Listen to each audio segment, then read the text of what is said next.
teman-teman, jumpa lagi dengan channel Yonathan Hartono. Teman-teman, pada saat ini saya ingin berbagi tentang RPP untuk pelajaran bimbingan dan konseling, atau yang sering disebut dengan RPL, Rencana Pelaksanaan Layanan. Namun sebelumnya saya ingatkan untuk teman-teman yang belum subscribe, saya ingatkan untuk subscribe terlebih dahulu. Teman-teman, sebelum membuat RPL untuk BK, ini terlebih dahulu teman-teman harus sudah membuat program bimbingan konseling, baik program tahunan, program semester, program bulanan. Nah, berdasarkan program itulah kita akan membuat RPL untuk bimbingan klasikal. Nah, di sini saya hanya akan memberikan contoh RPL untuk satu lembar. Jadi saya tidak menggurui teman-teman, tetapi saya hanya akan memberikan contoh saja. Nah, ini adalah rencana pelaksanaan layanan bimbingan klasikal. Komponen layanan dasar, bidang layanan yaitu bidang pribadi. Topiknya adalah masa remaja dan perubahannya untuk kelas 7. Jadi tingkat SMP, waktunya 2 kali 40 menit. Ini diberikan pada semester genap. Nah, sebetulnya untuk semester ini atau masalah topik ini tergantung dari program teman-teman semuanya. Bisa juga diberikan pada semester ganjil. Yang pertama, tujuan layanan. Satu peserta didik dapat memahami bahwa dirinya akan masuk pada masa remaja. Yang kedua, peserta didik atau konseli dapat memahami tentang pubertas dan perubahan fisik, psikis, mental, dan sosial. Yang ketiga, peserta didik atau konseli memahami perubahan tanggung jawab keagamaan. Kemudian yang kedua, metode, alat, dan media yang digunakan dalam memberikan bimbingan klasikal ini. Metodenya ceramah atau pendapat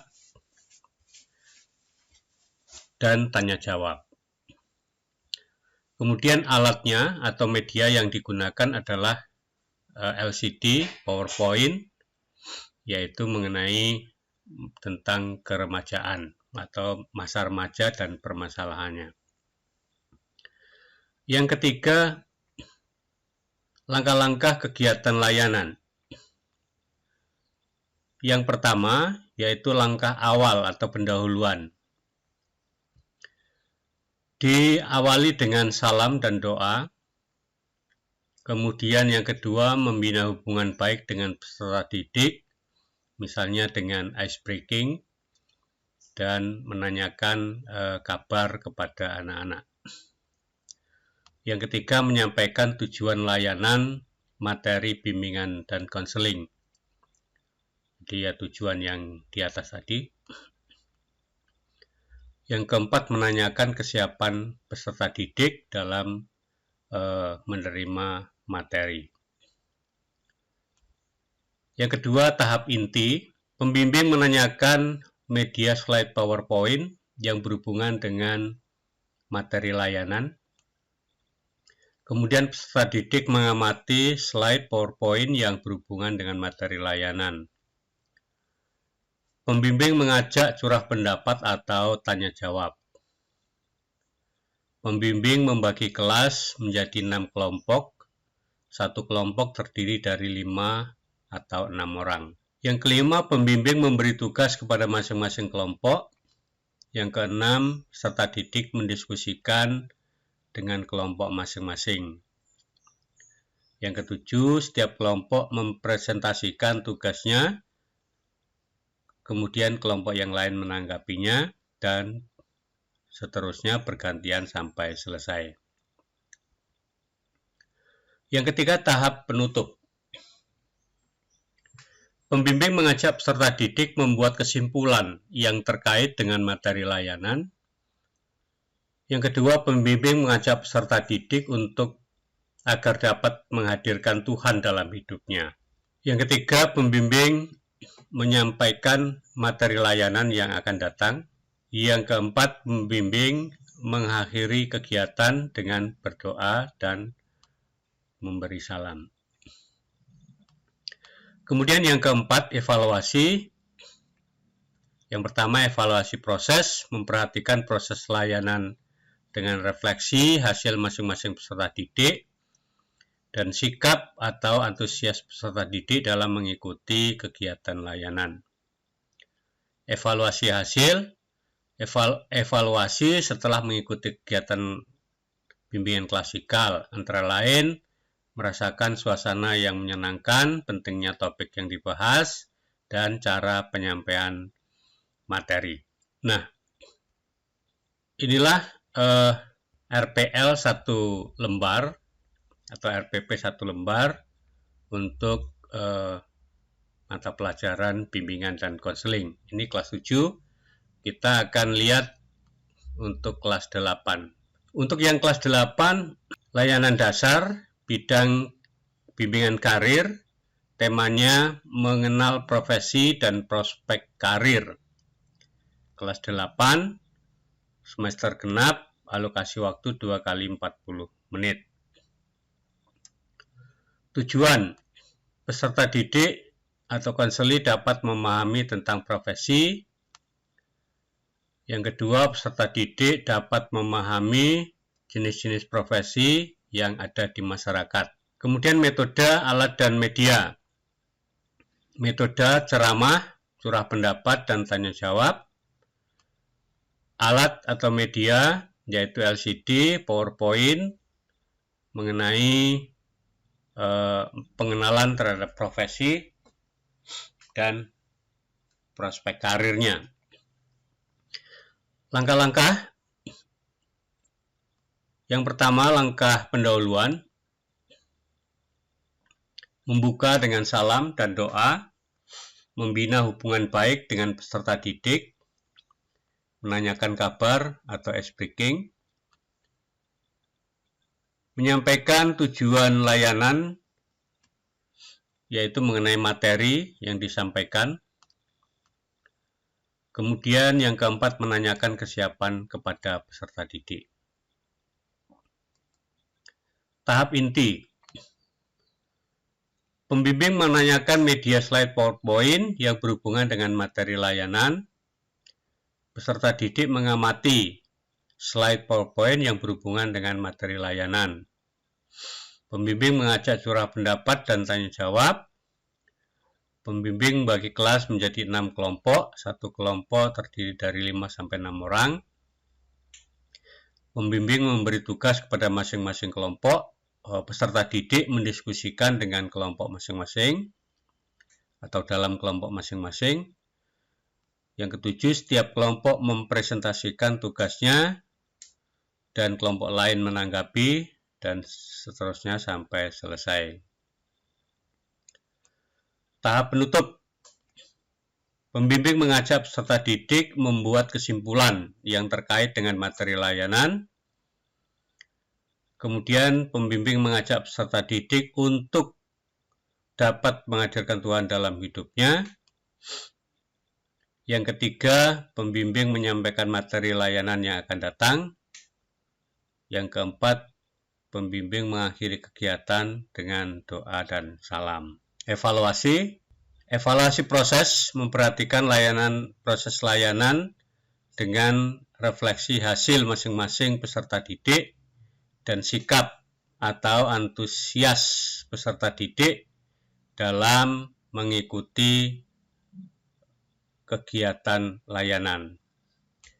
evaluasi hasil, yaitu evaluasi setelah mengikuti kegiatan klasikal, antara lain merasakan suasana yang menyenangkan, pentingnya topik yang dibahas, dan cara penyampaiannya dalam memberikan materi.